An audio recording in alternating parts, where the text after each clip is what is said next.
Hello friends, study with पूजा में आपका स्वागत है। आज हम लोग बाल्य अवस्था के उपनाम मतलब बाल्य अवस्था के किन किन नामों से जानते हैं वो पढ़ेंगे। तो देखते हैं बाल्य अवस्था के उपनाम क्या है। तो देखो, बाल्य अवस्था से जुड़े कुछ इम्पोर्टेंट टॉपिक को देखते हैं, देख ही लेते हैं, जो कि आपकी डीएलएड के साथ साथ सीटेट, यूपी टेट या और भी टेट के एग्ज़ाम में बहुत इम्पोर्टेंट है। तो सबसे पहले बाल्य अवस्था को देखते हैं। बाल्य अवस्था के उपनाम क्या है देखते हैं। तो पहला है जीवन का सबसे अनोखा काल। जीवन का सबसे अनोखा मतलब जीवन के सबसे यूनिक पीरियड को कहा जाता है। यूनिक पीरियड कहा जाता है बाल्य अवस्था को।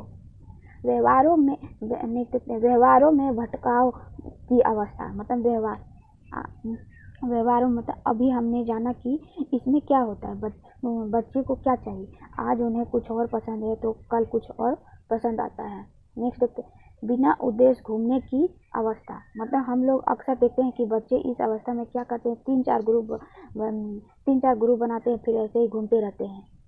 चौथा है मिथ्या मतलब झूठ परिपक्वता की अवस्था मतलब मिथ्या मतलब झूठ होता है, तो परिपक्वता की अवस्था मतलब। लेकिन देखो यहाँ पर झूठ बड़ों की तरह वो नहीं बोलते। उनका मकसद किसी को हार्म पहुंचाना नहीं होता, सिर्फ दंड से बचने के लिए झूठ बोलते हैं। जैसे कि एग्जाम में अच्छे नंबर नहीं आना, फेल कर जाना, तो वो माता पिता से डर से डांट ना सुन पाए उस वजह से, या फिर टीचर से डांट ना सुन पाए उस वजह से वो झूठ बोलते हैं।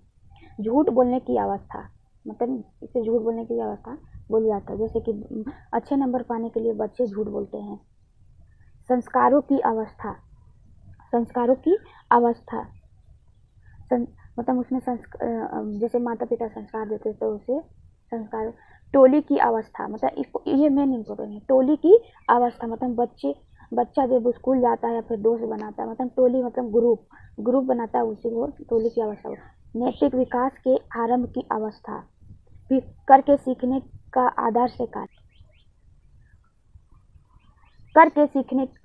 आदर्श काल मतलब बच्चे करके सीखते हैं तो वही वो सीख पाते हैं, तो उसे करके सीखने का आदर्श काल कहते हैं। विकास की गति धीमी होती है तो विकास में स्थिरता आ जाती है।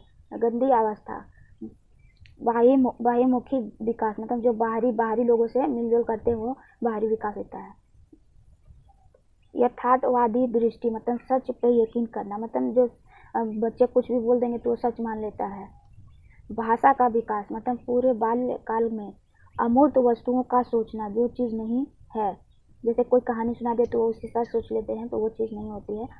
जिज्ञासा और जिद्दी नकल करने की प्रवृत्ति मतलब जिज्ञासा मतलब हड़बड़ाहट टाइप का। जिद्दी बच्चे इस टाइम पे बहुत जिद करते हैं, ये चाहिए वो चाहिए, नकल भी करते हैं कि एक दूसरे को देख के। फिर खिलौनों की आयु मतलब बच्चे जैसे खिलौना वगैरह खेलते थे।